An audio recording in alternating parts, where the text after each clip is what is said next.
É com prazer que nós, continuando aqui, nós recebemos palestrantes. Obrigado pela disponibilidade de vocês. Eu sei que um evento numa quinta-feira à tarde não é tão fácil comparecimento. Voltei, doutor. Pode O continuar, sinal então, havia Danilo. caído. Pode continuar. Boa tarde a todos. Eu separei esse evento em 4 momentos, né? No início, eu vou fazer uma apresentação dos nossos palestrantes e depois nós vamos debater sobre o assunto, né? Que é o direito à saúde e o tratamento com o canabidiol. Hoje eu estou aqui na figura de debatedor, né? E esse evento está sendo transmitido pela OABDF, por iniciativa da Comissão de Defesa dos Direitos da Pessoa com Deficiência, da qual eu me orgulho muito de ser membro. Ela é presidida pelo Dr. Bruno, né, que iniciou aí o nosso evento, com a doutora Patrícia Zapponi, que acabou de entrar, inclusive, na vice-presidência. Eu quero cumprimentar também todos os colegas que são membros, né, da comissão, o doutor Hugo, que é diretor jurídico do Movimento para a Inclusão, MOVIM, doutora Natália, doutor Gerson, doutora Ana Cláudia e todos os presentes. Bom, eu vou fazer uma breve apresentação aqui dos palestrantes e logo em seguida nós vamos dar início aos nossos trabalhos. Eu me chamo Danilo Braz, me formei pela Universidade Católica de Brasília, faço pós-graduação em Direito Constitucional, estou inscrito nos quadros da OAB desde dezembro de 2019 e sou membro da comissão, né, da qual eu me referi. Vou começar apresentando o Dr. Pedro Pierro. O Dr. Pedro ele é médico neurocirurgião funcional, né, que tem uma abordagem aí de atuação centrada no método cannabis medicinal. Ele é membro da Sociedade de Neurocirurgia, Sociedade Brasileira para Estudo da Dor e da Sociedade Interamericana de Cirurgia de Coluna Minimamente Invasiva. Muito obrigado por ter aceito o convite, doutor Pedro. A doutora Andy, eu não sei se ela já está presente, mas eu vou apresentar o doutor Gabriel, que já está aqui conosco. O doutor Gabriel ele é advogado, criminalista, atuante desde março de 2017, e ele é diretor executivo da Associação Cannabis Luz Medicinal. Ele já obteve aí o deferimento de 9 liminares para o cultivo da cannabis para fins medicinais. Temos também a participação da Sandra Guimarães. Ela é orientadora educacional, se formou em pedagogia, hoje se encontra aposentada. Ela começou a fazer o tratamento com a cannabis medicinal em 2016. Doutor Pedro, eu vou começar, nós vamos dar início, né, na nossa fala. Vou começar por você. E o ideal seria a gente já iniciar falando um pouquinho sobre o canabidiol, sobre essa substância, né, para já ficar bem esclarecido para as pessoas que nos assistem. Você podia explicar para nós um pouco sobre o que é o canabidiol, o CBD? Claro, Danilo. Primeiro, eu queria te agradecer ao convite e a todos de estar participando. Acho muito importante a gente estar dividindo a nossa experiência, falando um pouco sobre isso, que é só através da informação que a gente vai conseguir vencer os preconceitos. A planta da cannabis é uma planta que ela tem mais de 100 tipos de canabinoides. Canabinoides é o nome que é dado a uma substância, né, presente nesse tipo de planta e que faz uma comunicação com um tipo de receptor chamado receptor canabinoide. Né? No caso, seria o receptor CB1 e CB2. Tudo que se conecta neles são canabinoides. Mas os canabinoides não têm uma conexão exclusiva para receptor CB1 e CB2. Por exemplo, o canabidiol CBD ele é uma das partes da planta da cannabis, um dos canabinoides prioritários, ele tem uma quantidade maior na planta. Ele não apresenta nenhum tipo de efeito psicoativo, tanto é que esse ano ele é liberado para o uso em atletas, né? Não vai ser mais considerado doping. É a primeira Olimpíada que a gente vai ter um canabinoide, né, completamente liberado. Doutora Eide está chegando, né? Olá, doutora, tudo bom? Olá, desculpem o atraso, saí do consultório, vim Com correndo. emoção é sempre melhor, doutora. A gente está começando agora falando aqui, Danilo, muito simpático, pediu para eu começar falando do canabidiol.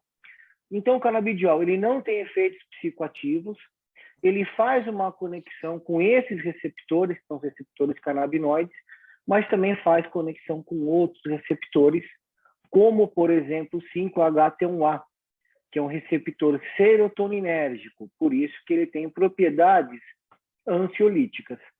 Ele é muito seguro de ser usado, né? Como qualquer outro canabinoide, a gente não tem na história da medicina alguém que tenha morrido pelo uso de cannabis.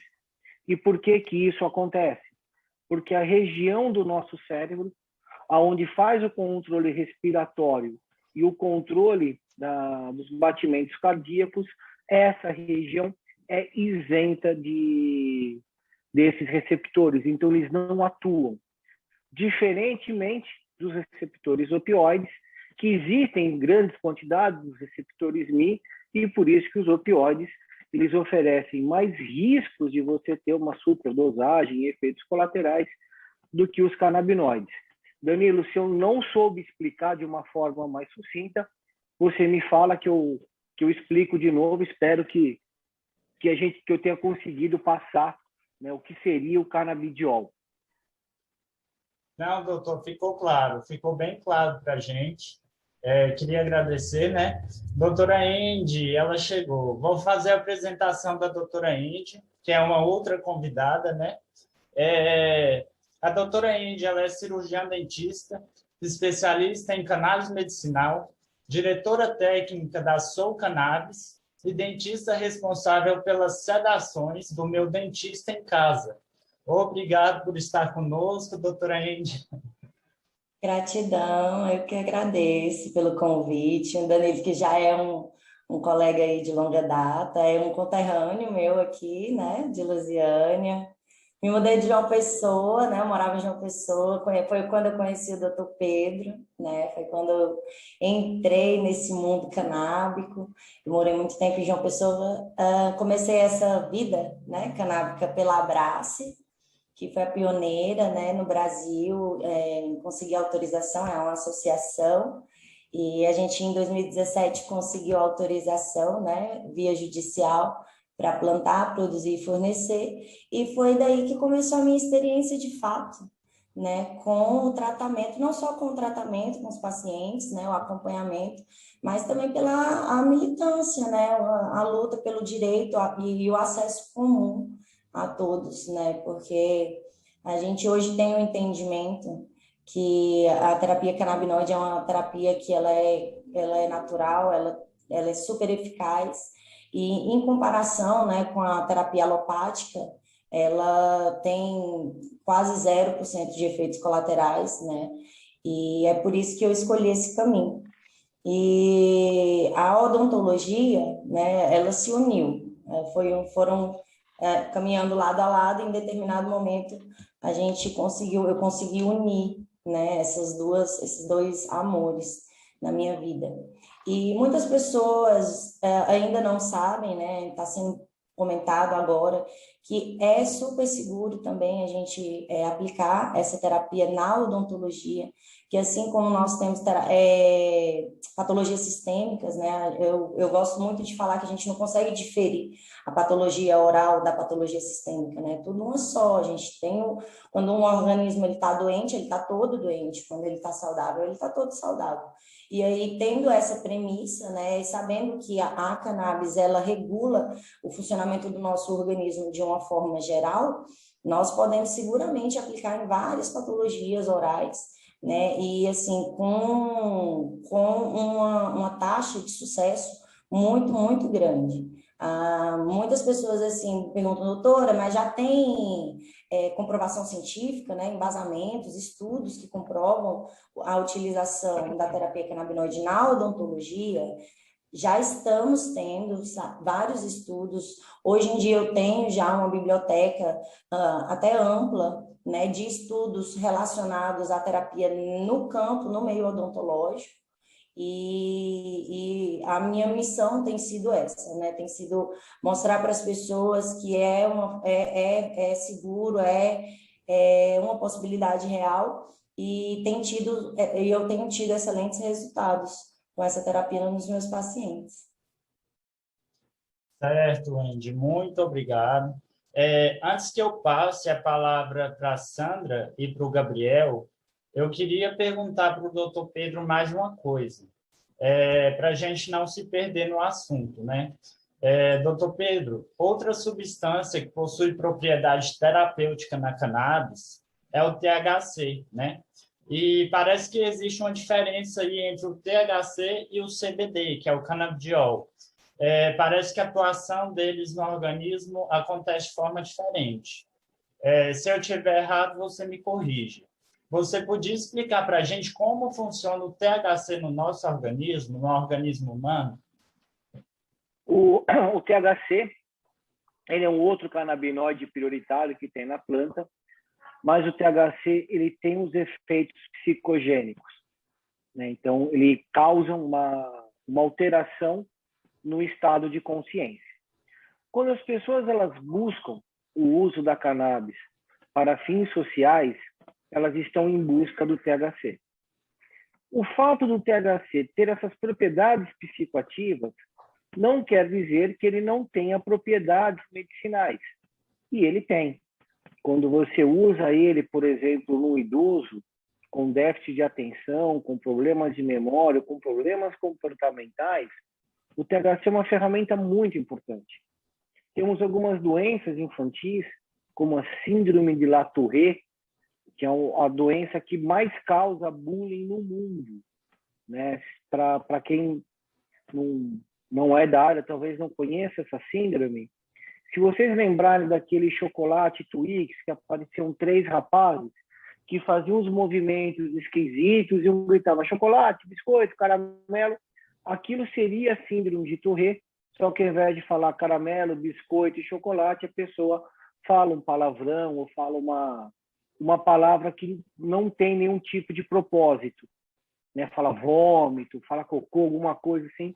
Isso é involuntário. E o que resolve isso é o THC.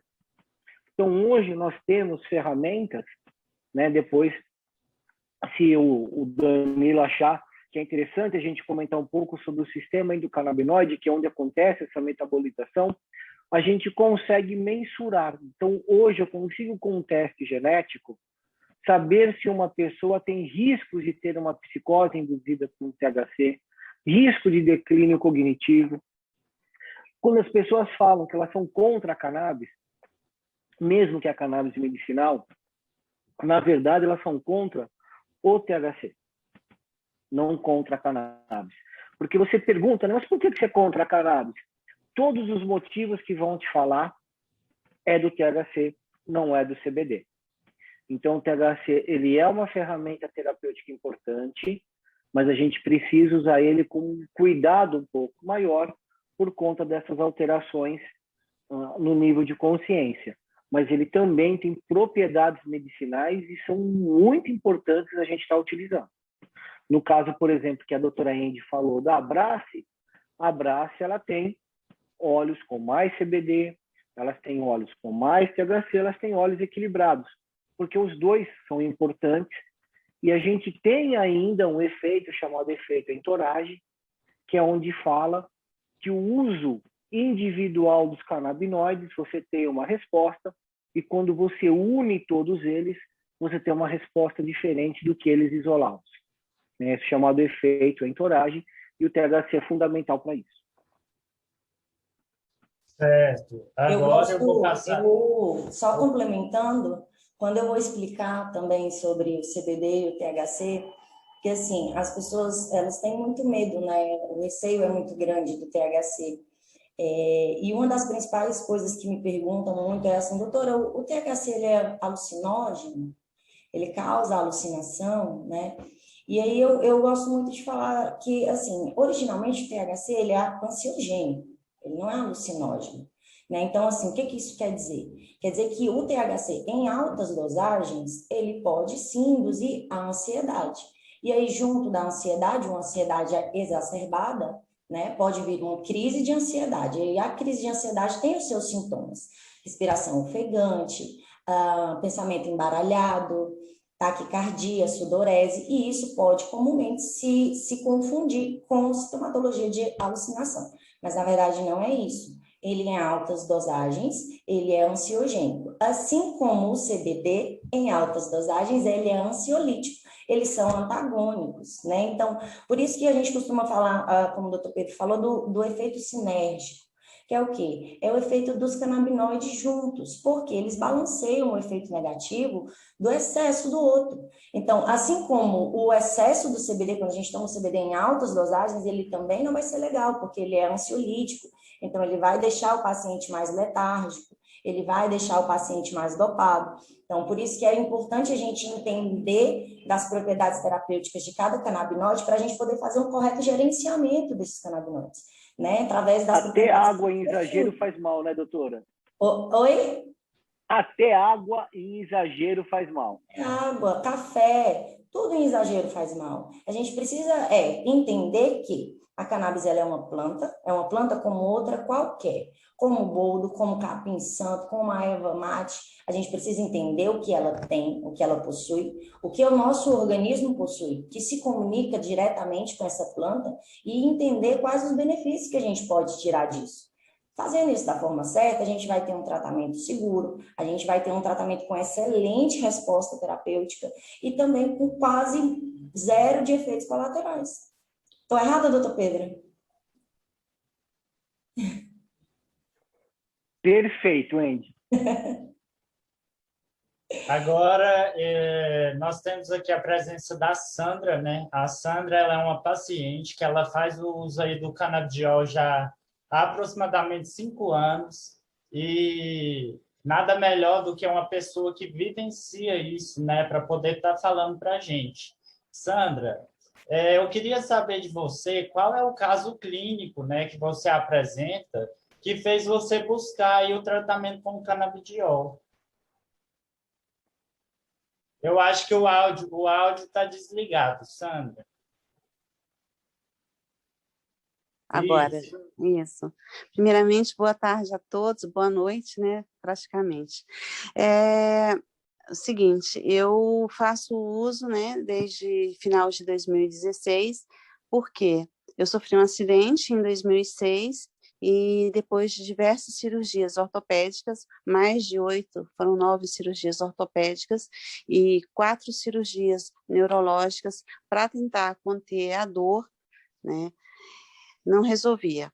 Então, eu coloquei em 2013 um neuromodulador para dor crônica e ajudou, mas não resolvia. E o médico, foi indicado para mim pelo meu médico, o doutor Luiz Cláudio Modesto, o doutor Pedro deve conhecer, ele que me indicou em 2016, quando esgotou todas as formas de tratamento possível, né? Tinha esgotado, não tinha mais o que fazer, e a dor era insuportável. Por 2 momentos eu tentei suicídio por causa da dor, era insuportável. A minha vida era uma vida muito difícil, então, por isso, o médico, ele me indicou a terapia canabinoide. Certo, Sandra, muito obrigado. Agora, entrando aí na seara jurídica, né, nós temos a presença do Deixa eu Dr. falar Gabriel aí, só Dutra. complementar. Eu acho que o restante do sobrenome eu não sei falar, doutor. Trokovic. Pietrkowski. Pietrkowski, tá ok. Vamos lá, doutor Gabriel, como eu disse na apresentação, né, você já atuou em várias demandas jurídicas envolvendo a cannabis medicinal, conseguiu aí o deferimento de alguns liminares, né? Certamente você é um grande estudioso sobre esse assunto, né? E você podia traçar para a gente uma linha do tempo, enfatizando aí os sentidos históricos e econômicos até a atualidade em relação à cannabis medicinal. Tá joia. Primeiramente, boa tarde a todos, né? Quero agradecer aí pelo convite da comissão, agradecer ao doutor Danilo também, doutores Pedro, Andy, a paciente Sandra. Boa tarde a todos os ouvintes também aí que estão acompanhando a gente. E, bom, eu vou fazer uma linha do tempo aqui para responder a pergunta, Danilo. Sabemos que a cannabis é utilizada há muitos anos, mais especificamente temos relatos aí da utilização da cannabis há mais de 2.700 anos antes de Cristo. É importante dizer também aí que a China foi uma grande precursora da utilização da cannabis, principalmente porque o país tem uma grande facilidade no desenvolvimento dessa planta, né? E a cannabis que eles produziam à época era a cannabis, um tipo de cannabis, a cannabis ruderalis, que não tem efeitos psicotrópicos. Esse uso econômico da cannabis já vem de muitos anos, né? Um pouco mais recente aqui, e longe também, mas em 1808, com a vinda de Dom João e a família real para o Brasil, uma curiosidade interessante em relação a isso também é que as velas portuguesas eram feitas de cânhamo, né, a partir do cânhamo. Os portugueses representavam 0,5% da população nessa época, né? Então, o restante da população era de povos tradicionais indígenas e de pretos escravizados. Importante dizer também que essa herança escravocrata e excludente, ela acompanhou o uso da cannabis do Brasil desde então, né? Continuando aí com a nossa linha do tempo, em 1925, acontece a Convenção de Genebra, na Suíça. Eles colocam o ópio e a heroína ao lado da cannabis, em relação a grau de periculosidade, de viciabilidade. E interessante dizer também que nessa convenção eles denominaram a cannabis como Indian Hemp, que justamente traz essa estigmatização, né? Essa história de estigmatização e preconceito com povos que originariamente utilizavam essa substância, né?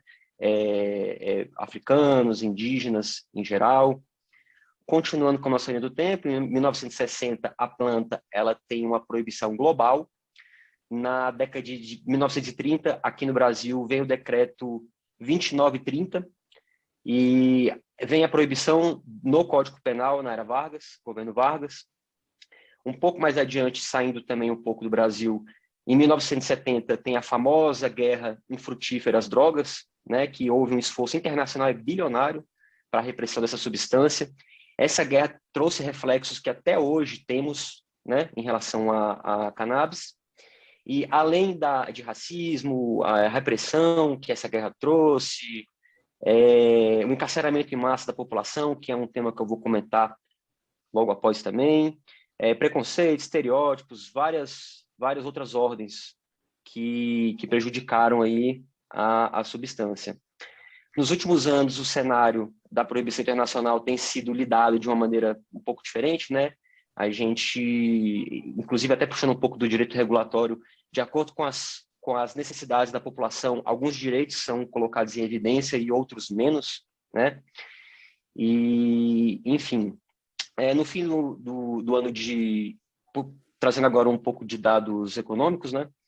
O professor da PUC de São Paulo, Paulo José dos Reis Pereira, ele fez uma análise econômica dizendo que o mercado bilionário, ele fez essa pesquisa em 2018, ele fez uma previsão para 2019 dizendo que a movimentação desse mercado seria de 14,9 bilhões de dólares. Isso é uma movimentação mundial. E ele fez uma previsão também que em 2024 teria uma movimentação de 42,7 bilhões de dólares. Mas ontem saiu uma matéria no Estadão dizendo que o mercado de... Não sei se alguém chegou a ver essa matéria, mas dizendo que o mercado de maconha medicinal promete gerar em torno de 9,5 bilhões por ano até 2025. Então, se somássemos isso junto com valores relativos à repressão de guerra às drogas, porque existe uma movimentação do advogado, do defensor, do juiz, do promotor, dos agentes de polícia, do delegado, enfim. Essa movimentação, ela traz um gasto médio de 4,8 bilhões de reais, tá? Dois dados interessantes também relacionados a dados econômicos é que o meu sócio e parceiro, Dr. Luiz Gustavo Delgado, ele fez um estudo de pós-graduação dizendo que teríamos um ganho aproximado de 4,7 bilhões de reais, isso aí trazendo aqui para o Brasil. Jean Willis também, nosso deputado federal licenciado, fez uma pesquisa também, pediu para a comissão da Câmara, salvo engano, fazer, dizendo que a estipulação seria de 5,7 bilhões de lucro com essa questão da cannabis medicinal. Espero que eu tenha respondido aí, Danilo. Muito bom, Gabriel. Vamos lá, doutor Pedro, acho que deu uma saidinha. Eu vou perguntar para a Andy. Andy, você podia falar para a gente a questão da cannabis com a odontologia, porque são poucas pessoas que sabem que dá para aplicar, né, a cannabis medicinal na odontologia. Isso mesmo, exatamente. Como eu havia falado, né, no primeiro momento, as pessoas elas estão mais acostumadas a ver, né, o tratamento canabinoide nas patologias sistêmicas. E na odontologia é completamente viável e completamente possível a gente aplicar essa terapia também. Então, na odontologia, eu gosto de separar o tratamento do pré-atendimento e do atendimento e pós-atendimento. Por quê? Em algumas situações, eu utilizo a terapia no pré-atendimento para que no dia do procedimento em si eu consiga um atendimento mais tranquilo, mais favorável. Tá? Em algumas dessas situações, por exemplo, pacientes autistas, né, que têm a questão da autoagressão, que muitos deles são não verbais, né, então tem uma taxa de comportamento menor se tratando da consulta odontológica. Então, pacientes autistas, pacientes com patologias demenciais, né, Alzheimer, demência frontotemporal, pacientes de Parkinson, tá? Então, são algumas das indicações que eu utilizo no pré-atendimento. No atendimento em si, ou na questão do tratamento, né, então eu posso aplicar em casos de dor orofacial, de nevralgia do trigêmeo, de DTM, né, que é a disfunção temporomandibular, que muitas vezes pode causar dor, né, pode causar atrismo, que é a dificuldade de abertura da boca, pode causar o bruxismo, o apertamento dentário. Então, assim, consigo também tratar o pós-atendimento de cirurgias complexas, então, cirurgias de sisos, inclusos, semi-inclusos, irrompidos, cirurgias ortognáticas, na recuperação de cirurgias ortognáticas. Então, são vários casos que eu consigo aplicar na odontologia e que acaba, Danilo, que eu trato outras patologias sistêmicas. Então, tem muitos pacientes, assim, que chegam até mim procurando tratamento odontológico e a gente entra com a terapia canabinoide. Por exemplo, esse paciente às vezes tem diabetes, ou às vezes tem problema com colesterol, e aí a gente consegue fazer um tratamento geral, vamos dizer assim, na saúde desse paciente. Então, a gente consegue fazer um melhoramento, consegue devolver, vamos dizer assim, uma qualidade de vida muito melhor para o paciente quando a gente entra com a terapia canabinoide nesse sentido. Ótimo. Doutor Pedro voltou. Doutor, a gente podia esclarecer para o pessoal, no caso você, né, a respeito do sistema endocannabinoide.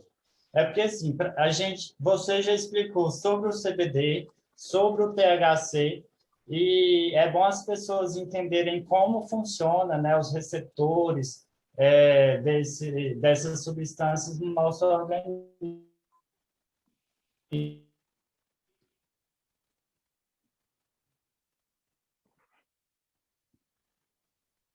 Danilo travou só para mim ou travou para vocês também?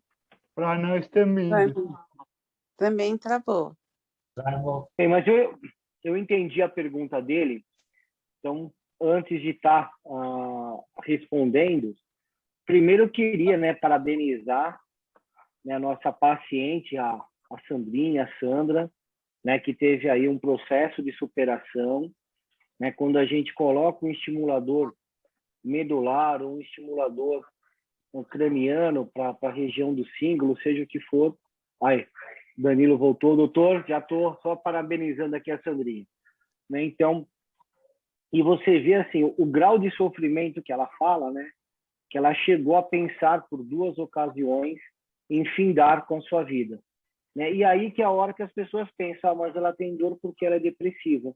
Ninguém pensa o contrário, né? É a dor que está levando a uma depressão, a dor que está levando a uma ansiedade, porque você fica numa situação que você começa a temer o seu futuro.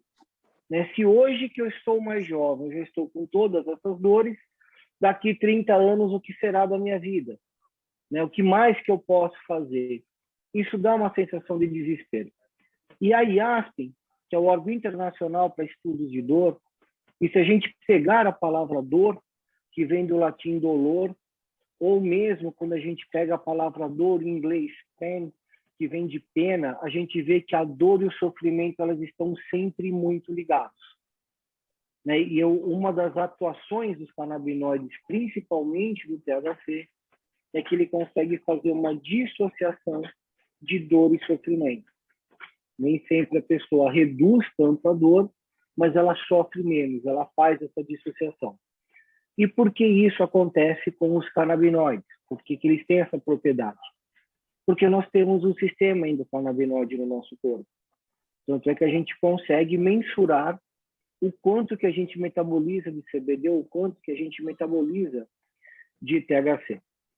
O estudo começou na década de 60 pelo professor Rafael Meshulam, da Universidade Hebraica de Jerusalém, que começou a dividir os canabinoides, mas só no final da década de 80, início da década de 90, que uma professora norte-americana encontrou um receptor, que é esse receptor CB, que é um receptor exclusivo para canabinoides. A partir do momento que a professora Lin, agora me fugiu o nome da universidade dela, se não me engano, de São Luís, quando ela descobre esse receptor, né, a gente começa a procurar alguma coisa endógena, porque não existe nenhum receptor em nosso corpo para uma coisa que vem de fora. A gente precisa produzir alguma coisa. E aí até teve uma brincadeira na época que se falava assim, como é que Deus ia saber que nós íamos fumar essa planta? Para colocar um receptor para ter essa atuação. Depois disso, começou-se a estudar mais e uns 3 anos depois encontrou-se o nosso primeiro endocannabinoide, né, que leva o nome de Anandamida. Ananda em sânscrito significa felicidade extrema. O resto da palavra está relacionado com a fórmula química dele. E como é que funciona esse sistema que está presente em todos os mamíferos? Então, no cachorro, no gato, nos humanos, você tem. Ele é um processo de sinalização celular. Ele controla o que vai entrar no neurônio, avisando o neurônio de trás o que ele está precisando. Porque a gente escuta falar, os canabinoides servem para dor crônica, para epilepsia, para Parkinson, para Alzheimer, para doenças inflamatórias intestinais, para mal olhado, para espinhela caída, para quebranto. A impressão que dá é que aquilo que funciona para tudo não funciona para nada.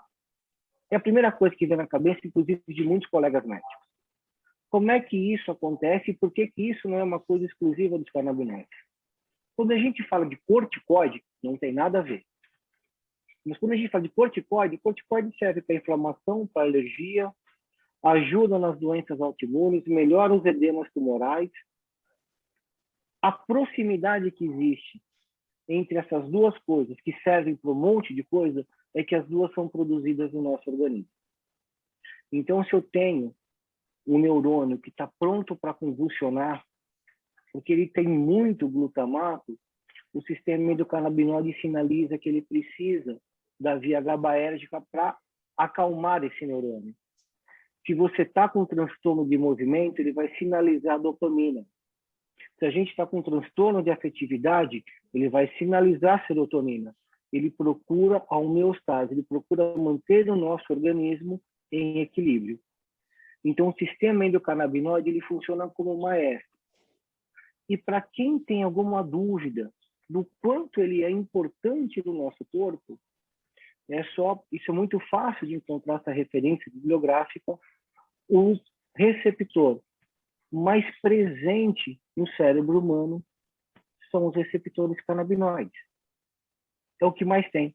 Entre receptores nicotínicos, muscarínicos, opioides, seja ele o que for. O que a gente encontra em maior abundância são os receptores canabinoides. Então, quando a gente usa os fitocannabinoides, que é aqueles que vêm da planta, o que nós estamos fazendo é fortalecendo um sistema que nós já temos. Então, transformando o longo em mais ou menos curto, essa é a ideia do sistema endocannabinoide. Certo, doutor.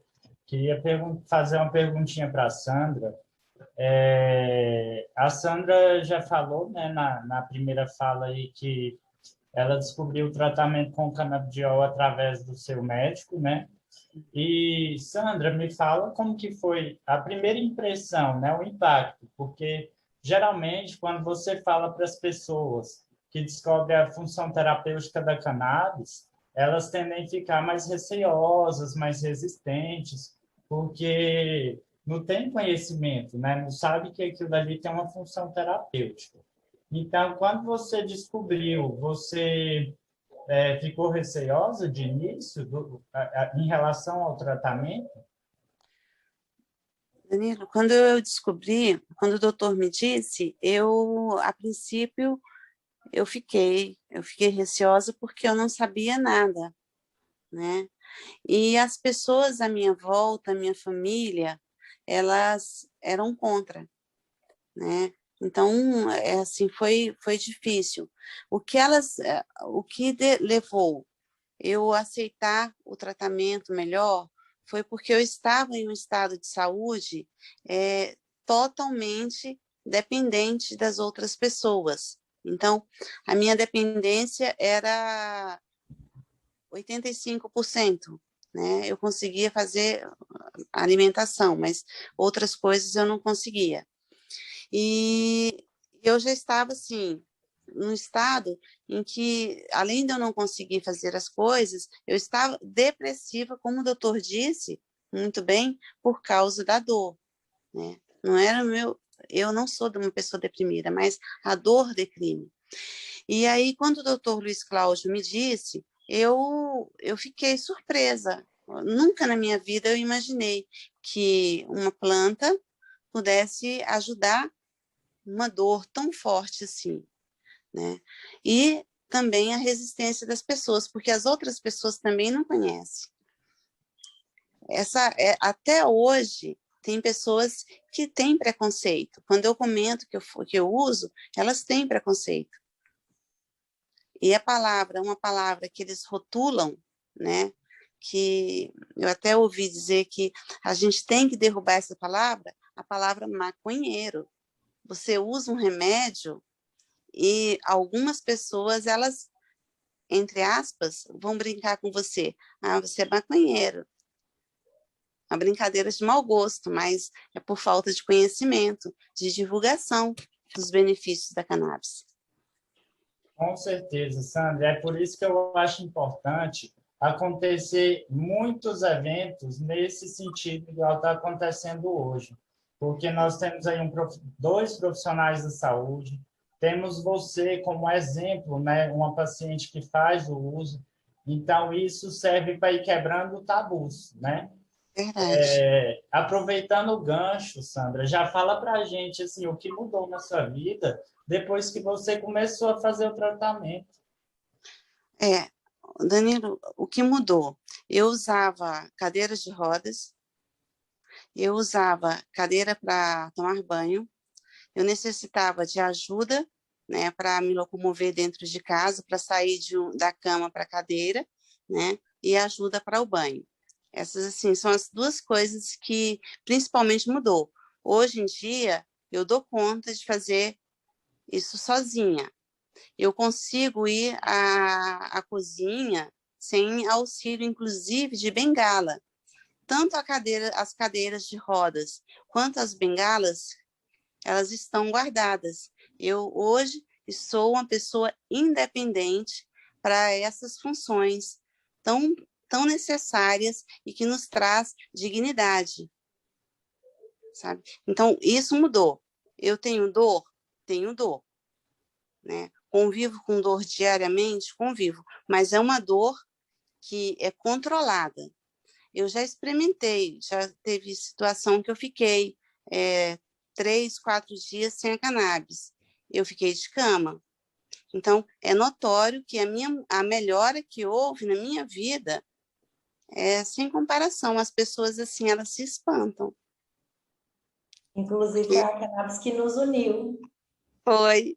Eu costumo falar, a Indy, para mim, ela é um anjo na minha vida, sabe? É um anjo, uma pessoa que ela tem, assim, no meu coração, eu aguardo no meu coração, porque só quem passou e o que eu passei e sofro ainda algumas coisas, sabe? Tanto que essa pessoa é iluminada.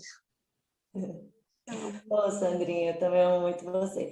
E a Sandrinha, ela é uma paciente, Danilo, que, assim, a gente estava conversando hoje de manhã, a gente se falou por telefone, que ela não é uma paciente comum, né? Ela foi uma paciente, assim, foi um presente de Deus na minha vida, foi um presente mesmo, foi uma amizade, a gente criou um vínculo de amizade, que eu falei para ela, eu falei assim, Sandrinha, se eu não estiver mais trabalhando com a terapia canabinoide, mesmo que eu não esteja mais, que eu não saiba mais quem tem, eu vou atrás de um medicamento para você, eu não vou deixar você. Foi.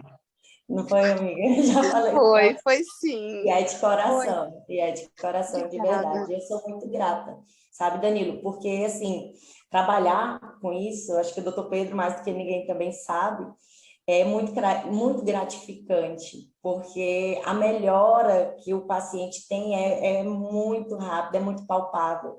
E, assim, a gratidão que eles têm, por a gente, eu me considero só um canal, né? É isso que eu sou, é um canal mesmo que eu pretendo continuar fazendo isso, sabe? Possibilitando acesso, sabe? Porque as pessoas precisam realmente, tem muita gente que precisa, tem muita gente que pode se beneficiar e que não está nem sabendo que existe, não está nem sabendo que pode ser uma realidade, né? Diga, doutor Pedro, você está com a mãozinha levantada?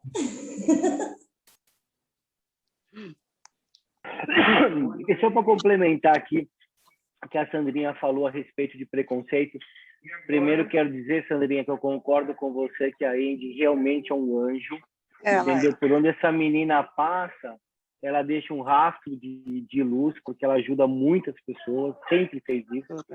Então, assim, a Andy, ela tem que guardar realmente ela no coração, porque ela é uma pessoa muito especial.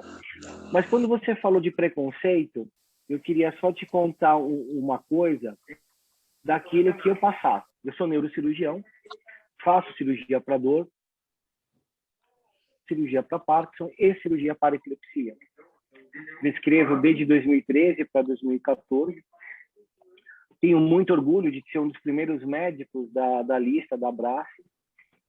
Mas, assim, até 2017, era frequente quando eu falava assim para uma família, olha, tem um remédio, né? Eu tinha medo de falar a palavra maconha, né? Como você falou, eu queria falar a palavra boaconha, porque de mala não tem nada, né? E vários pais falavam assim para mim, doutor, eu prefiro que o senhor abra a cabeça do meu filho do que você dê maconha para ele. Eu tenho certeza que esses pais amam seus filhos, né? E que eles falaram isso, entendeu? Porque realmente eles acreditavam que eles estavam falando uma coisa bacana, uma coisa séria. Mas, assim, o risco de uma cirurgia não se compara com os riscos mínimos de efeitos colaterais que os canabinoides podem causar. Graças a eventos como esse, né, a pessoas como o Danilo, o Dr. Danilo, como a doutora Wendy, né, principalmente o Dr. Gabriel, que facilita o acesso das pessoas a essa terapia, cada vez eu escuto menos sobre isso. Né? Assim, prefiro que você abra a cabeça do meu filho do que você dê um remédio à base de maconha para ele. Mas eu entendo que você passou, e as pessoas que tiveram esse preconceito, Sandrinha, porque elas gostavam de você. entendeu? Elas têm um medo. E esse medo a gente só consegue melhorar com eventos como esse, a gente difundindo a ciência e as coisas boas que a gente pode fazer. Né? Ninguém quer acabar com a morfina porque da papoula a gente faz heroína. O problema não é a planta, o problema é a forma com que algumas pessoas a utilizam. Né? Mas concordo com a doutora Wendy, a gente só é o caminho, porque a planta e os pacientes são os protagonistas de tudo isso. Obrigado.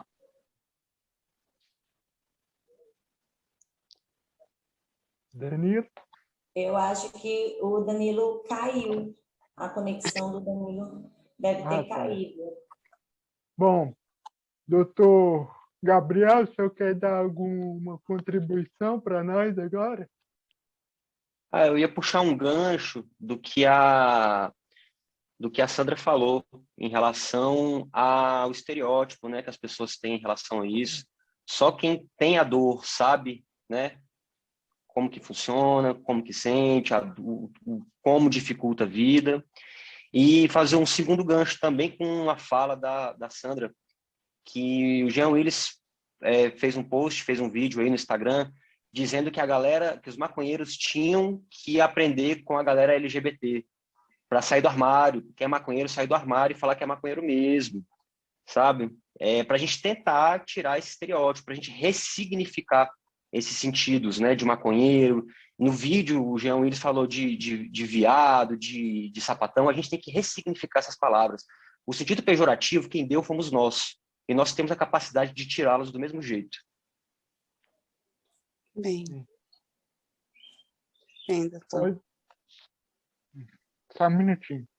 Eu concordo também. Também sofri muito preconceito desde sempre, primeiramente na minha família, né, até eles conseguirem enxergar que era uma coisa séria, que não era uma brincadeira, né, que não era uma coisa de gente louca, que realmente fazia sentido.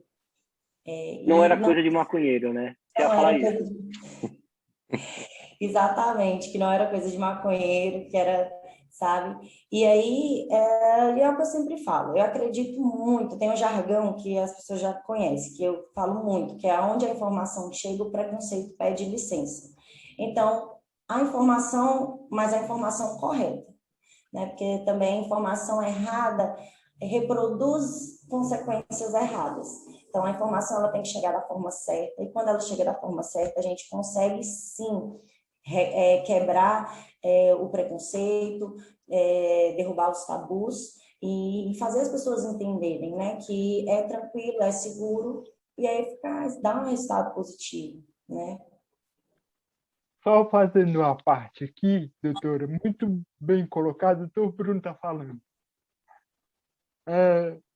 Só vou fazer uma parte que eu gostei,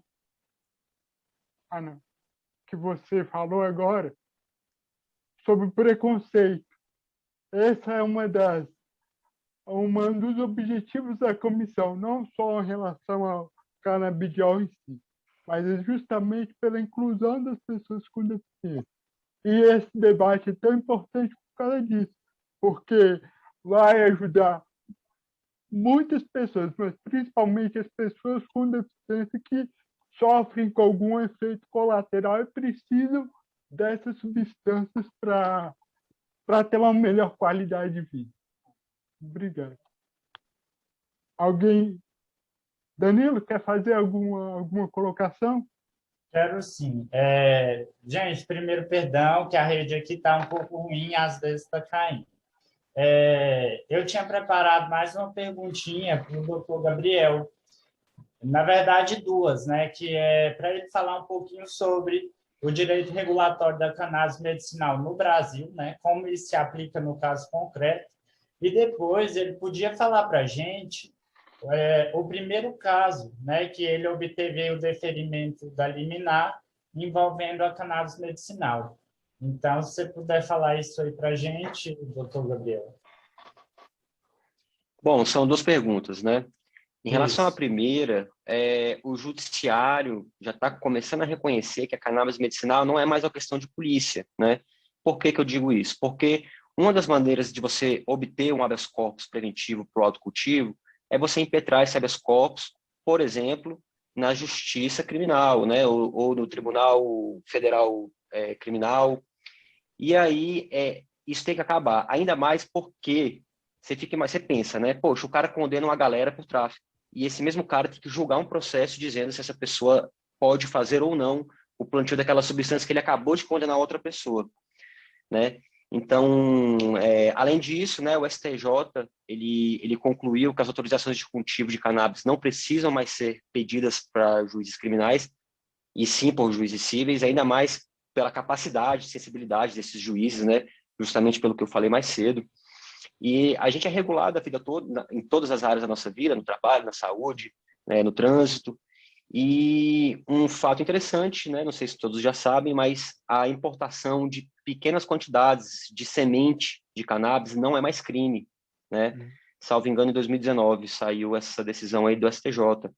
Então, estamos caminhando, né, em passos curtos, né, mas caminhando para esse propósito aí. Em relação à segunda pergunta, ao caso do Arthur, né, que foi meu primeiro caso, e eu sempre faço referência a ele, primeiro porque ele foi o primeiro processo, segundo porque ele é o que mais está juridicamente avançado, inclusive nos meus processos ele é o único que tem sentença, né? Os outros processos estão em decisão liminar ainda, aguardando a sentença. O caso do Arthur foi uma questão um tanto quanto atípica, engraçada, né?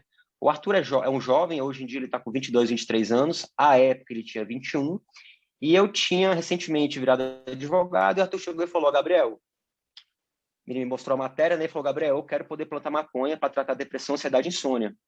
Eu falei, Arthur, não é assim que funciona e tal, o Arthur é mais novo que eu, né? Eu falei, Arthur, não é assim que funciona, a gente precisa de laudos médicos, a gente precisa... Inclusive, vou até indicar um rapaz para vocês seguirem, o Ítalo Coelho, é advogado ativista também, que ele até fez um postzinho colocando a lista de documentos, da documentação necessária para a impetração desse habeas corpus. Então eu falei para ele, falei, Arthur, Sativoteca do Ceará, lá de Fortaleza. Exatamente, esse mesmo. Ele, inclusive, eu conheci lá o Ítalo do Ceará, que conseguiu, é um paciente paralítico, não é esse daí? O Ítalo. Exatamente, esse mesmo. Sensacional esse cara, sensacional. Realmente um caso vale muito a pena interessante. segui-lo, é um cara de superação, assim como o da Uhum. Sandrinha, muito bem falado dele, Gabriel. Obrigado, doutor. Mas, continuando, né, só para finalizar. E o Arthur chegou em mim, né, com essa questão, e eu falei, Arthur, não é assim que acontece. E aí, depois de muita conversa, muitos meses de conversa, eu aceitei entrar nesse caso do Arthur por conta dos exames que ele fez. Ele tinha muito problema intestinal por conta da medicação psiquiátrica que ele tomava. Cara, a gente pegou muitos laudos. A gente pegou laudo de psicólogo, psiquiatra, neurologista. A gente pegou laudo até de endócrino por causa desse desconforto estomacal que o Arthur sentia usando essas medicações psiquiátricas. E ele fez o teste com óleo e foi milagroso para ele, porque ele parou de tomar tudo, literalmente, do dia para a noite, igual a doutora Índia até falou aí, né, que o efeito é muito rápido no organismo. E ele falou, Gabriel, eu preciso disso. Até porque quando você pratica o autocultivo, você sabe a planta que tem mais THC ou a planta que tem menos THC. Porque, de repente, você precisa daquela substância com menos THC ou mais THC. Ainda mais com o que o doutor Pedro disse aí. Algumas doenças se tratam com mais THC e outras com menos THC. Algumas com mais CBD, outras com menos CBD. E por aí vai. Então, impetramos esse processo do Arthur, né, no dia 7 de junho, salvo engano. A resposta do judiciário foi rápida, ainda mais por conta da natureza do habeas corpus, que exige uma celeridade, né, nessa resposta, nessa análise processual. E a gente obteve o deferimento da liminar no dia 14, uma semana depois do nosso pedido. E todos os outros processos também tiveram a resposta, uma análise rápida dessa documentação e dessa resposta liminar, né? Enfim, é mais ou menos isso aí, o grosso. Maravilha, doutor. Gente, para não estender muito o nosso tempo aqui, eu preparei aqui esse terceiro momento para a gente abrir espaço para as pessoas que estão participando poderem interagir com a gente, né? Eu acho que a doutora Patrícia ainda está presente. A doutora Patrícia, ela é vice-presidente da nossa comissão, ela é advogada, já atuou em causas relativas ao canabidiol também. Se ela quisesse falar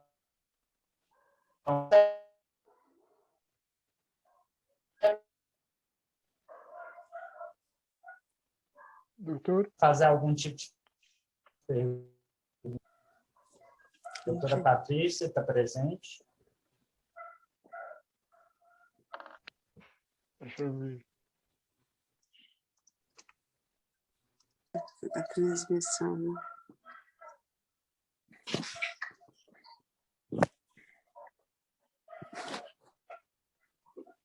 Está me ouvindo? E a bomba para a Índia e doutor Pedro de novo. Então, vamos lá. Doutor Pedro e doutora Índia, a última pergunta para vocês, uma curiosidade. Às vezes, as pessoas que estão participando também querem tomar conhecimento de como funciona o procedimento, a prescrição médica, né? A pessoa, o cirurgião dentista também pode prescrever, então vocês podiam responder isso aí para nós. Começa, doutor Pedro. Por favor, doutora, as mulheres na frente. Vamos lá, então. Em relação à odontologia, bom, o que a nossa lei fala, né? Que tem que ser um profissional legalmente habilitado, né? Para poder prescrever. E aí, as pessoas, elas entendem isso como só o profissional médico, né? Só o médico pode prescrever. E, no entanto, não é assim. Na lei, né, que rege a nossa profissão, que é a Lei 5.081, que é do cirurgião dentista, no artigo 6º ele fala que nós podemos, sim, né, prescrever medicamentos, fármacos de cunho interno e externo, desde que para viabilizar ou para a consulta odontológica em si. Então, o que a gente precisa ter? O que o cirurgião precisa ter para poder prescrever e acompanhar? O conhecimento. Nós já somos legalmente habilitados para isso, mas nós precisamos ter o conhecimento, entender a planta, entender quais as patologias que podem ser tratadas e ter a responsabilidade de tratar e acompanhar os nossos pacientes. Então, essa é mais ou menos a explicação se tratando do cunho odontológico. Agora eu vou passar a palavra para o meu colega. Muito obrigado, doutora. Já escutei, inclusive, de deputados, como foi o caso do deputado Bacelar, né, que está fazendo a frente parlamentar da cannabis, né, que falou que fez um projeto de lei agora para regulamentação para o uso veterinário e que depois faria algo assim para odontologia. Eu quase tive um surto quando ele falou isso, pelo seguinte: o profissional odontólogo, ele também é um profissional da área da saúde, ele teve farmacologia na faculdade, ele sabe a interação de drogas, ele tem um receituário, ele pode prescrever morfina, ele pode prescrever qualquer medicação, qualquer tipo de remédio. Por que ele não poderia usar também os canabinoides, que é uma forma de tratamento? Não faz sentido isso, né? A saúde, ela é uma coisa integrativa. Quando a doutora Wendy está tratando um paciente com disfunção temporomandibular, fui eu que travei ou a doutora Wendy que travou?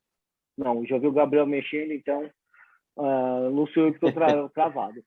Então, isso daí, né, mostra que a gente tem que respeitar os colegas, tanto da odontologia quanto da veterinária, que eles são, sim, habilitados para prescrever.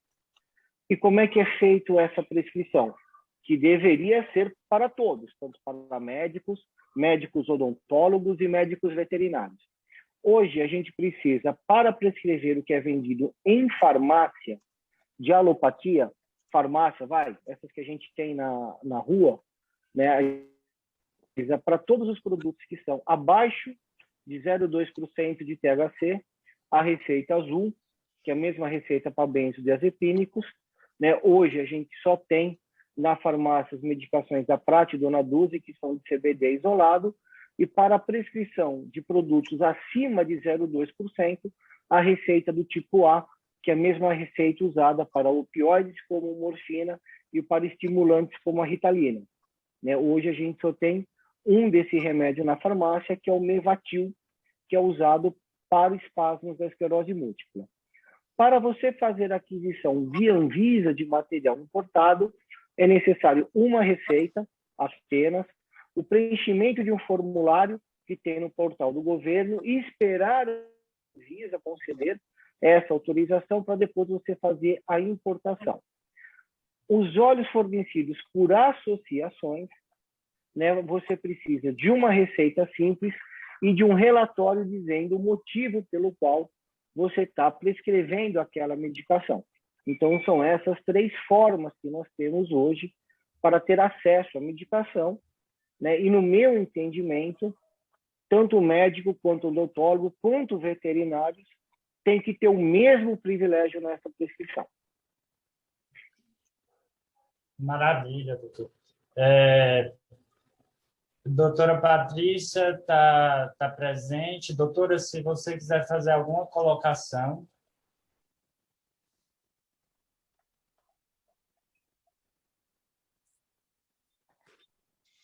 Acho que não. Pois então. Doutor Danilo. Doutor Hugo, está aí. Estou aqui. Coloquei até no chat já uma pergunta direcionada ao doutor Danilo e ao doutor Pedro. Primeiramente, muito obrigado pela participação de vocês. Em nome do AB, agradeço também. Em nome do Movimento pela Inclusão, agradecemos. Era uma demanda que a gente tinha de muitas famílias. Tá? Como o cidadão pode conseguir a cannabis medicinal no SUS?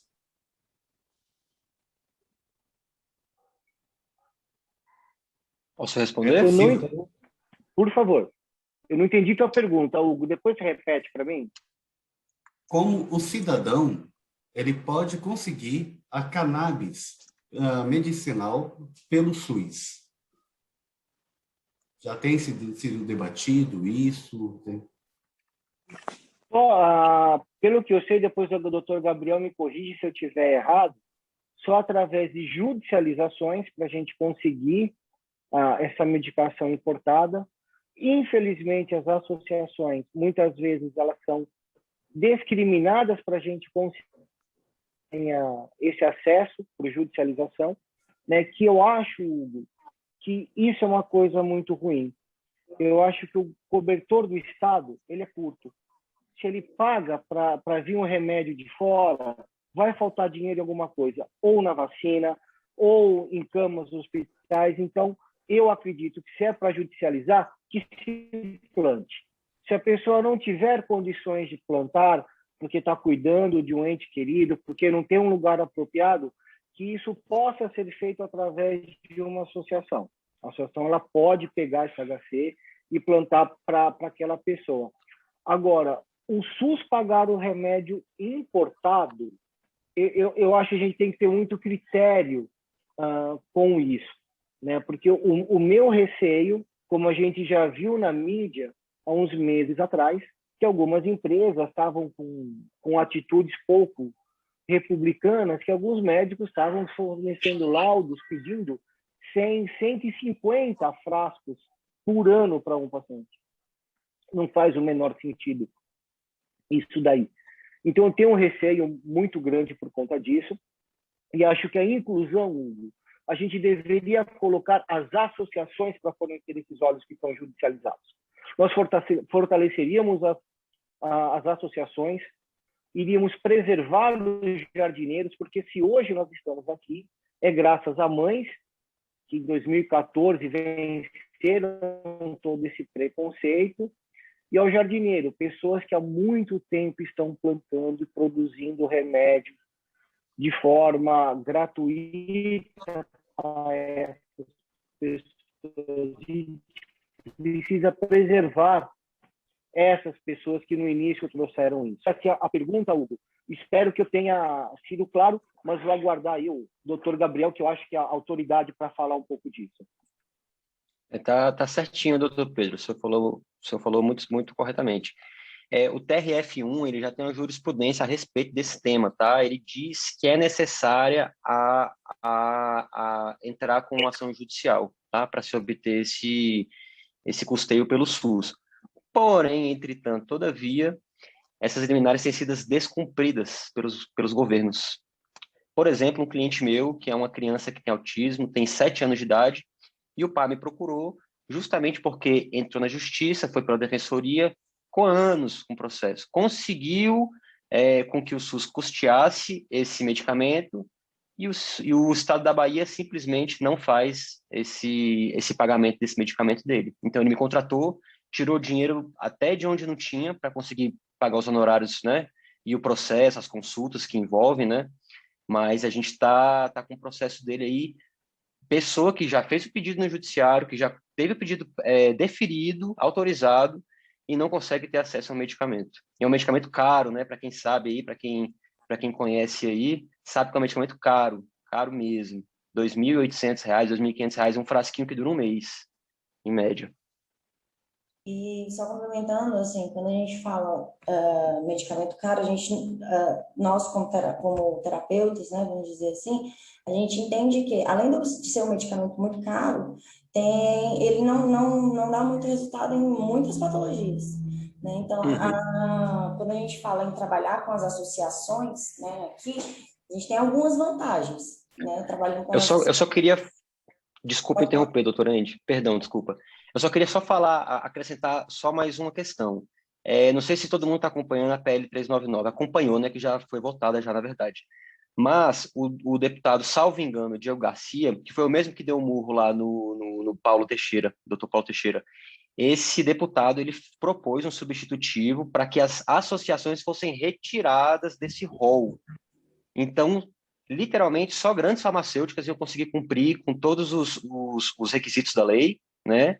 E se adequar aí a 327, a Farmácia Viva, para chegar na resolução na PL 399, para conseguir cumprir os requisitos da 399.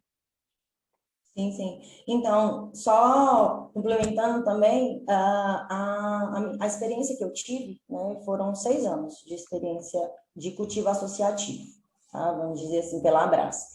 Então, a experiência que eu tive lá foi que, em relação, primeiro, se tratando de valor, tá? Em relação ao cultivo, não é muito caro, apesar de ser trabalhoso, porque a cannabis ela é uma plantinha que ela é trabalhosa, ela exige muito cuidado, ela exige muita atenção, mas se a gente colocar em grau comparativo o valor de se fabricar um medicamento aqui do que importar um medicamento, é muito discrepante essa distância.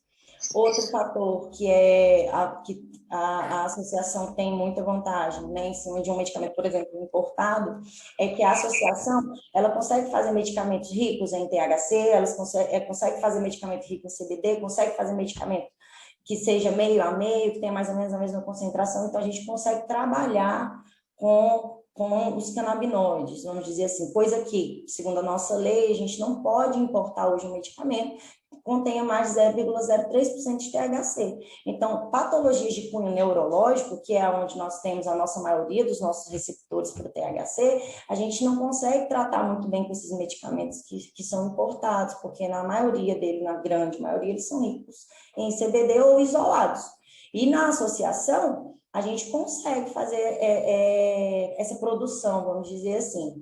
Outra vantagem, terceira e última que eu acho importante, é o contato mais íntimo com o paciente.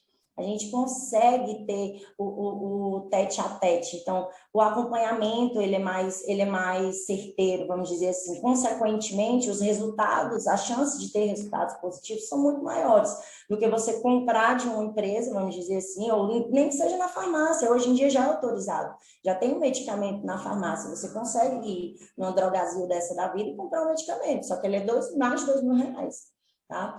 Porém, a gente não vai ter esse contato, esse acompanhamento íntimo, né? Vamos dizer assim, um acompanhamento de esquema posológico, porque a terapia canabinoide, ela é uma terapia muito individual, né? Cada um tem um sistema endocannabinoide diferente, com níveis diferentes de disfunção desse sistema. Então, o acompanhamento mais próximo é mais certeiro de ter um resultado positivo.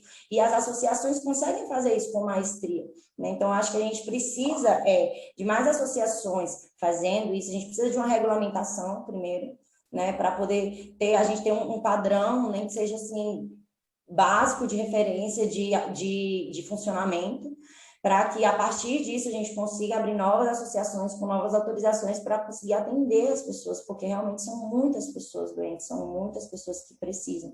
E nós estamos dispostos a prescrever, a acompanhar, mas as coisas elas precisam ser viáveis para isso. Então, por isso que o acesso ele tem que ser comum, né? E é essa a nossa luta. E é por isso que a gente está reunido aqui hoje, conversando sobre, né? E abrindo a cabeça, abrindo a visão, plantando a sementinha da curiosidade no coração das pessoas, porque eu tenho certeza que muitas das pessoas que estão aqui assistindo nunca ouviram falar ou não sabiam que poderia ser tratado para diversas patologias, e isso é bom. Abrir a cabeça é bom, abrir a visão é bom, porque a gente consegue enxergar além e ajudar mais pessoas. E eu queria agradecer de coração, tá, Danilo? De verdade, pela participação, pelo convite, tá? Para esse evento. Foi moldado com muito carinho, né? Com muito cuidado. E, assim, está sendo incrível e gratidão mesmo.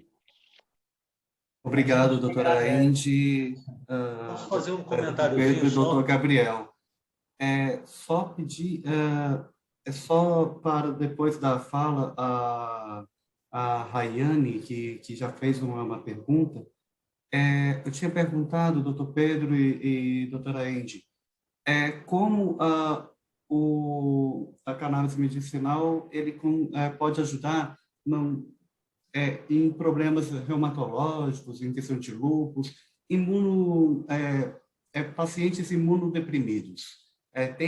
Temos estudos que pé está.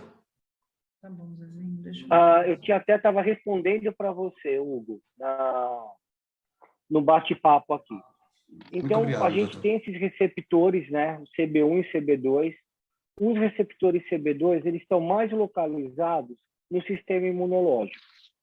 Então, toda doença autoimune, ela é modulada por esse sistema.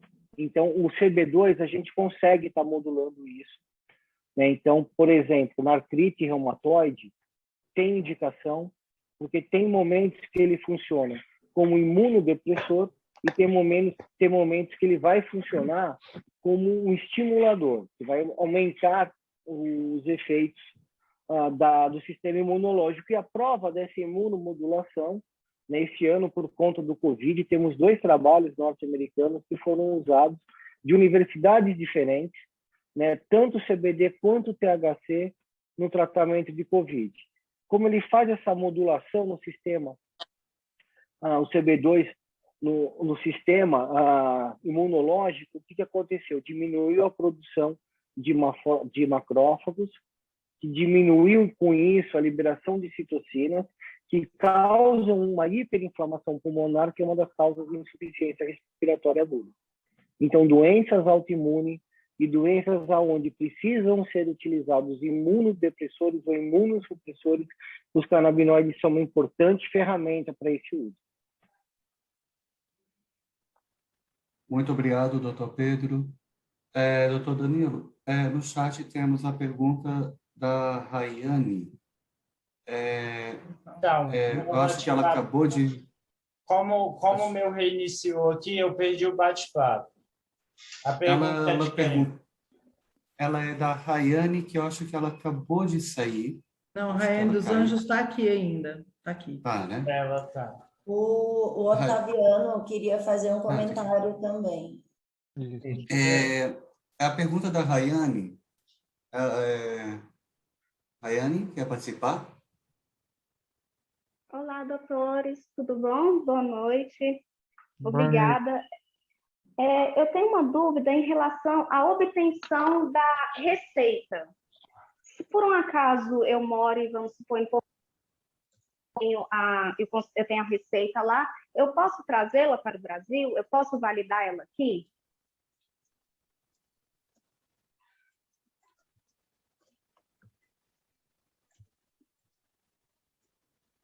Ninguém vai responder, eu falo.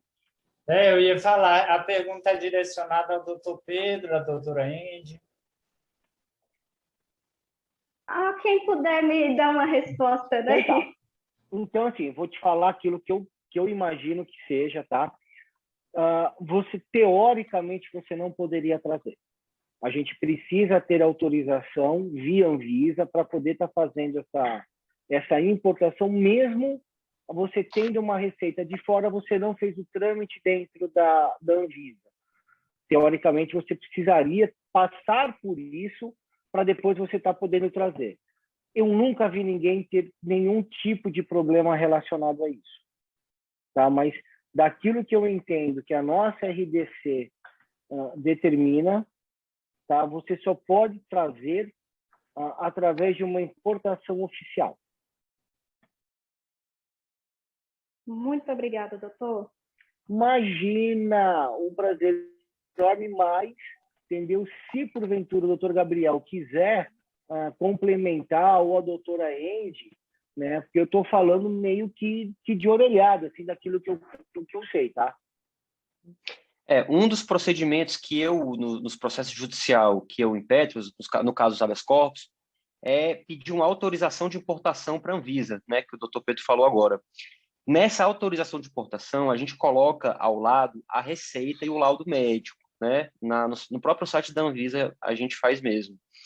E eles vão autorizar ou não a importação desse medicamento. No caso dos meus processos judiciais, eles não vão ter tanta importância para o paciente fora do processo, tá? Por quê? Porque com esse documento eu vou dizer, olha, excelência, esse produto não é produzido no Brasil, às vezes ele fica preso em alfândega, Polícia Federal, Correio, não existe uma fiscalização pública efetiva sobre esses medicamentos. Então, eu uso esse documento em particular, doutor Pedro, só para poder pedir os meus habeas corpus, tá? Para justificar os argumentos que eu uso na petição. Parênteses, né? Obrigado, doutor Gabriel, pelas colocações. Eu acho que o Otaviano queria fazer uma pergunta também. Eu também. Boa noite. Pode falar, doutora Patrícia. Bom, posso? Então, tá bom. Boa noite a todos. A minha colocação é no sentido de como desestigmatizar, até no meio médico, o uso da cannabis. De que maneira que as pessoas que utilizam e a classe médica pode trabalhar esse contraponto? Eu penso, porque como existe ainda muita rejeição da classe médica com relação à utilização da cannabis, e vocês falaram de vários pontos que são favoráveis, que é bom o uso e benéfico. Como trabalhar isso para conscientização? Porque, por exemplo, aqui no DF mesmo, nós tivemos um projeto de lei na Câmara Distrital, proposto por um deputado distrital que tem uma filha que usa cannabis, mas não conseguiu passar na Câmara. Eu participei de toda essa elaboração do projeto de lei, por conta de todos os pareceres contrários que nós recebemos. Então, a gente não conseguiu ter uma lei distrital, por conta de alguns pareceres contrários da própria classe médica. Então, o que é necessário fazer? Como trabalhar isso? Né? De que forma? Porque se a coisa já é bem maior, né, e os benefícios são maiores, e realmente existe essa diferenciação do efeito, do que né, tirar o preconceito, porque é uma medicina, acabar com o preconceito e acabar com o preconceito dentro da classe médica. E como é que é isso? Muito boa pergunta, porque isso é um grande desafio. Né? Eu tenho tido a oportunidade, né, esse ano, eu consegui falar em 2 congressos nacionais, o de reumatologia e o de medicina física de reabilitação. Só através da informação que a gente consegue mudar isso. Né? Por exemplo, pouca gente sabe, né, que na década de 80, aqui no Brasil, foi realizado o primeiro trabalho para epilepsia do mundo, né, que foi com o professor Elisardo Carlini. Então, é muito fácil a gente falar que não tem referência bibliográfica se a gente não vai atrás. Então, temos medo do uso do THC em criança. Perfeito, realmente é para ter medo. Para isso, nós temos agora o teste genético para avaliar quais são os riscos. Né? Para falar em efeito colateral, a gente fala de quimioterapia. né? Quimioterápico faz efeito colateral. Canabinoides, quase nada, né? Então, esses pareceres a gente vem trabalhando com educação médica continuada, e para cada não que a gente escuta, a gente leva 2 trabalhos dizendo sim. Infelizmente, a gente não tem condição de ter uma produção científica muito forte no Brasil, mas temos, né, naquilo que o Dr. Gabriel falou, transtorno de afetividade, transtorno de ansiedade, depressão. O professor José Alexandre Cripa, da USP de Ribeirão Preto, tem trabalhos muito importantes, com relevâncias internacionais sobre o tema, né? É que, infelizmente, a gente encontra na internet opiniões para tudo, né? Temos médicos dentro do governo, entendeu? Por exemplo, o doutor Osmar Terra, entendeu? Que ele fala cada absurdo que dá medo. Do outro lado, nós temos um outro médico, que é o doutor Luciano Dutti, que foi da PL 399, que é um pneumologista, que fez pediatria e pneumologia na Universidade de Roma, é uma sumidade defendendo o uso medicinal da cannabis. Então, para cada um não, a gente leva 2 sim, e é por isso que é tão importante esse evento que somos formadores de opinião. Ele tem esse direito de prescrever qualquer coisa, morfina, qualquer coisa. O cara fez farmacologia, não precisa de uma lei para ele prescrever, uma coisa que já tem esse direito conquistado pela faculdade dele, né? Então, é isso, Patrícia, a gente precisa cada vez mais levar esse conhecimento para as outras pessoas. Tratando da odontologia, doutor Pedro, faço das suas palavras as minhas, da mesma maneira. A gente confronta, mostrando que tem estudo sim, mostrando que dá resultado sim, e dessa maneira a gente vai conseguindo, né? Cada vez mais.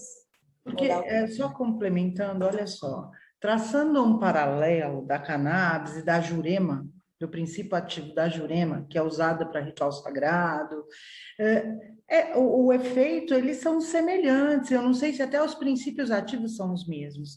Então, por que determinadas ervas são aceitas, que têm o mesmo efeito, né? Seja o santo daime, seja a jurema sagrada, elas têm esse efeito, e tem também essa questão de dores, porque a gente vê muita gente da jurema sagrada, se você for para o nordeste do país, que utiliza a própria jurema com fins terapêuticos e o que eles fazem, o preparo nas garrafadas. Então, assim, por que algo é extremamente criminalizado, discriminado e outros não?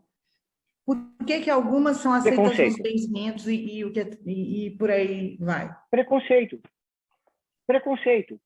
Para você ter uma ideia, né? A jurema, a ayahuasca, né? Eles não têm o mesmo princípio que a cannabis, né? Os cogumelos com psilocibina, psilocina, eu já tenho pacientes que fazem tratamento para depressão com psilocibina, com sapo-bufo, com ayahuasca. Eu já tenho protocolos de estudo relacionados a isso. Mas eles têm uma liberdade religiosa.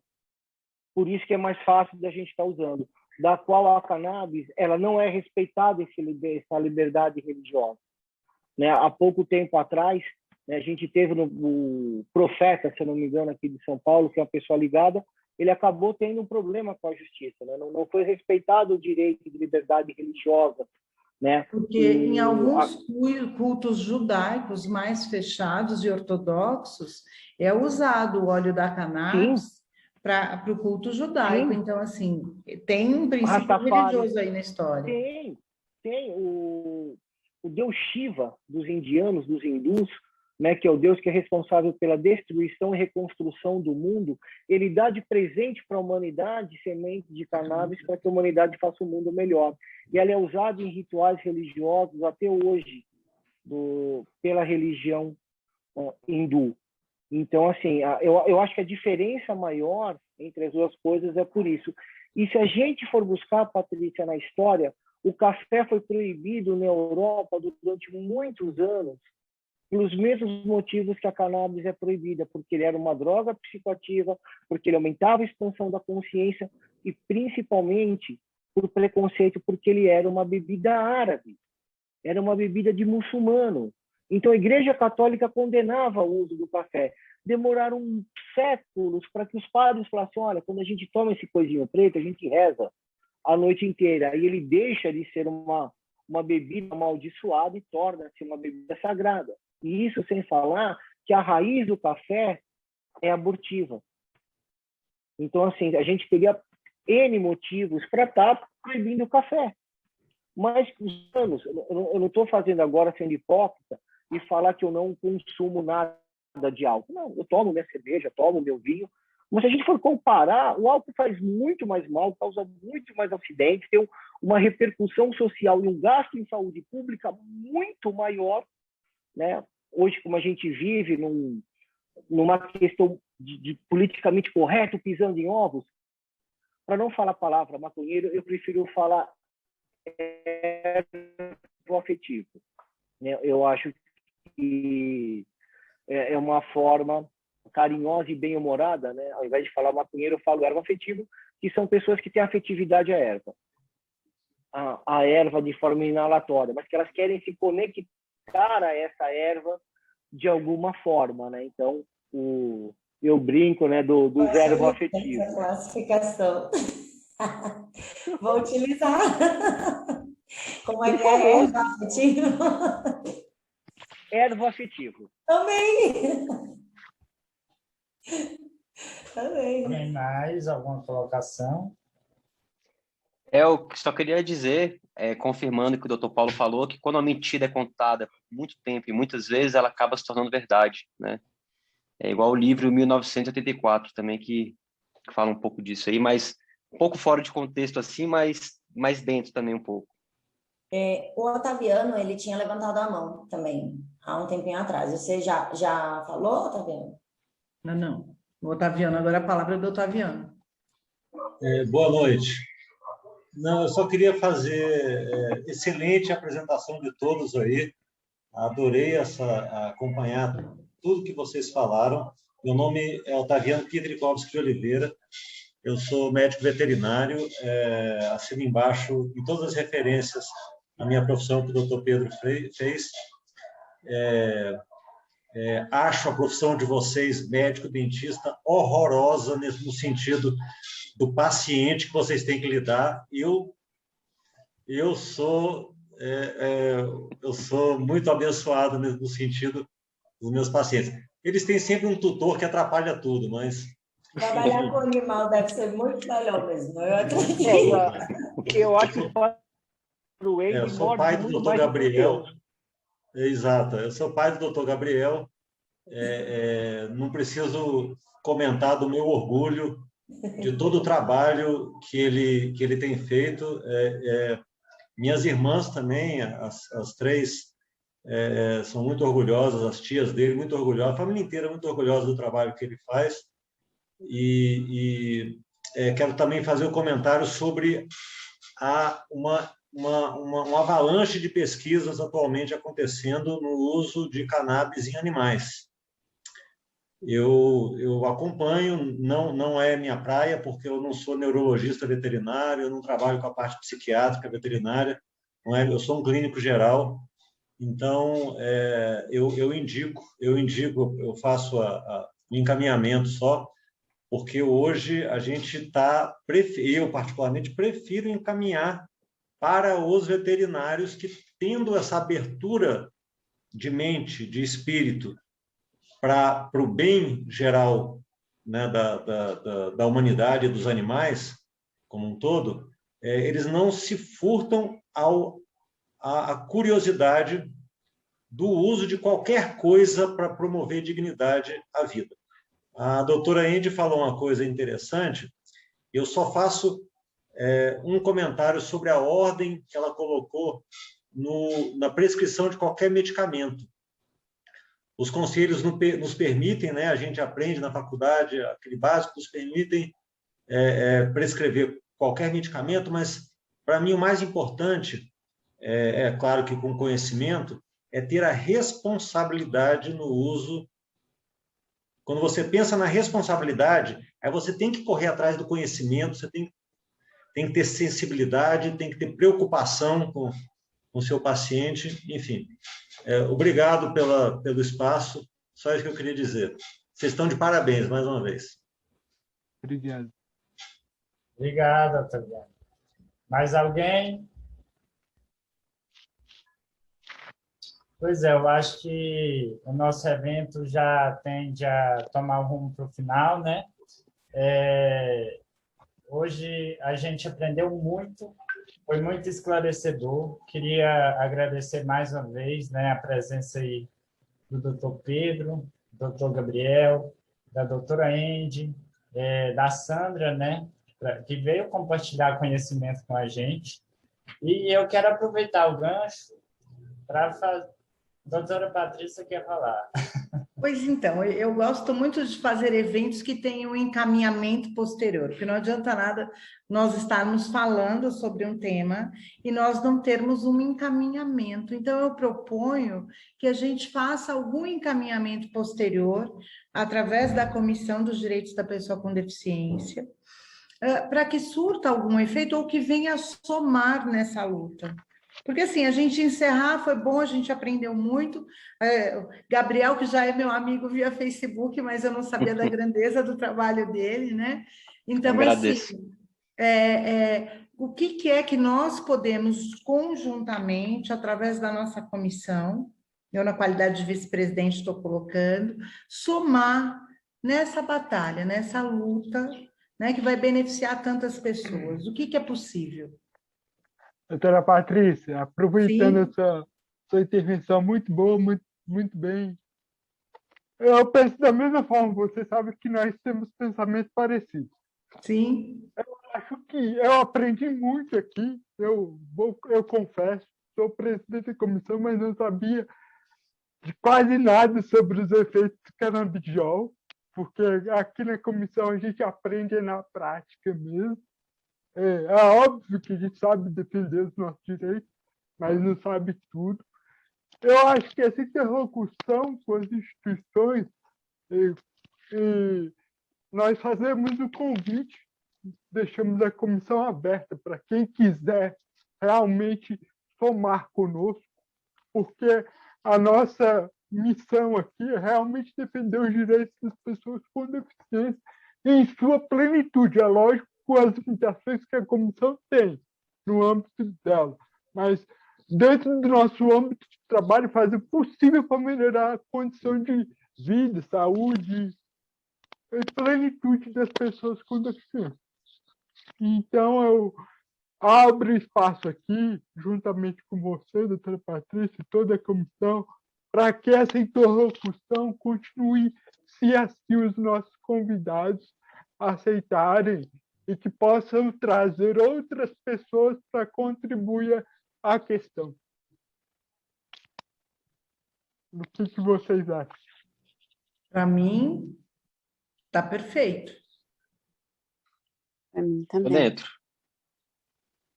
Muito obrigado.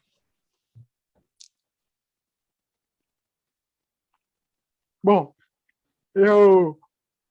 nossa, gente, Danilo, eu já te falei isso. Eu queria ter falado isso no início, mas no início eu estava meio receoso, eu não sabia como ia decorrer o evento, mas eu queria fazer, foi da minha parte, foi maravilhoso.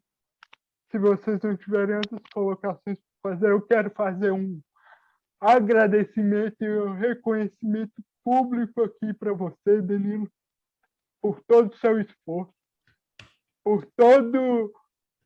toda a sua sensibilidade em trazer uma questão como essa, pelo conhecimento que foi agregado aqui. Obrigado, Hugo, também, porque você nos ajudou bastante.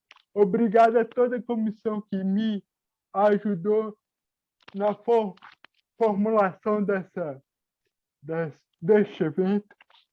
E, como eu reitero, eu nos coloco à disposição para qualquer interação que vocês quiserem, para qualquer questão. Doutor Gabriel, se eu quiser discutir mais essa questão legal também, acho importante, continuando não só aqui na comissão, mas aliás, não só no evento, mas caminhar conosco na comissão. Vai ser um prazer, vai ser uma honra. Eu abro aqui eu abro aos demais palestrantes que a comissão é aberta a qualquer pessoa, não só advogado. Então, quem quiser participar de nossas reuniões e contribuir com algum conhecimento acerca da temática, ou então de outra temática dos quais os senhores sejam conhecedores, estamos de portas abertas. Tá bom? Eu quero fazer uma ponderação também, doutor. Pode falar, Danilo. Na verdade, eu quero dizer o seguinte, que apesar de hoje em dia a gente ter que lidar aí com tantas pessoas, né, que estão subestimando a ciência, e também tem alguns assuntos, mantém ainda como tabu, por falta de conhecimento, por falta de estudo, né, sobre esses determinados assuntos. Eu acredito que poder participar de um procedimento, né, para a pessoa conseguir fazer esse tratamento, no caso do doutor Pedro, né, a doutora Andy, o doutor Gabriel, isso é uma atitude de bravura e empatia, né, para com os pacientes, porque a gente sabe que o preconceito ainda é muito grande, né? Estamos no caminho, eu acredito. Tivemos aí o projeto de lei já aprovado na Câmara, né? Mas fazer um agradecimento a vocês, doutora Andy, doutor Pedro, Gabriel, né? Agradecer por vocês poderem proporcionar, ajudar as pessoas a estarem mais próximos desse tratamento com o canabidiol. E a Sandra também, né? Eu fico muito feliz, Sandra, em saber dos resultados que você teve com esse tratamento, né? É muito satisfatório. E eu quero agradecer também a todos vocês por me ouvir, né? Dar voz à dor, porque quem tem dor, a dor é uma coisa muito... É urgente, e muita gente não vê, né? Não é aparente. Então, eu quero agradecer a você, ao doutor Pedro, a Indy, a todos vocês que estão nos dando voz. Muito obrigada. Gratidão também. Obrigada, Danilo. Eu também quero agradecer, gente. Eu quero agradecer também, ué. Quero agradecer a Patrícia, Danilo, Bruno. Obrigado pelo convite aí. Eu estou aberto aqui também. É um assunto que eu estou um pouco meio cansado de falar, mas eu amo esse assunto. Quando você vê uma criança tendo um ataque epilético e toma medicação na sua frente, seu mundo é um blow mind, você é uma outra coisa, é outra realidade, sabe? Então, para finalizar aqui, minha última fala, gente, veja um vídeo do Jean Willis, que ele fala para a gente aprender com a comunidade LGBT. Vamos sair do armário, parar de ressignificar os termos, né, de maconheiro, igual o doutor Pedro falou. E é isso, gente. Agradeço demais, todos vocês, viu? Doutor Danilo, eu quero lhe dar os parabéns. Foi brilhante, né? Fico muito feliz, brilhante. Parabéns. E continue, siga em frente. Obrigado, doutora. Vamos melhorando, né, com o passar do tempo. Com certeza. E, gente, meu muito obrigada a cada um de vocês, a disponibilidade, a dedicação, né? A Sandra, por ter a coragem de contar, né? O que passa, que é muito importante, essa sensibilização. Eu acho que se mais pessoas falarem de si para os outros, né? Eu acredito muito na escutativa, então, quando você escuta o outro, você aprende, você começa a refletir sobre si mesmo. Então, assim, muito obrigada a cada um. Doutor Bruno, muito obrigada. Hugo, muito obrigada. Obrigada a todos. Doutor Gabriel, parabéns pelo trabalho, viu? Obrigado. Parabéns, senhor Otaviano, por ser pai do doutor Gabriel. Parabéns. Parabéns a cada um, doutor Pedro, doutora Andy, parabéns. E só um parênteses, eu sou sócio do João Pedro Dutra Petrikovski, que é meu irmão, está formando agora na Universidade de Brasília em Direito. Então, eu queria dar um joinha para ele também, aí, um parabéns para ele também, que ajudou a gente também aqui na preparação dessas falas que eu fiz aqui na palestra. Legal. Meus orgulhos.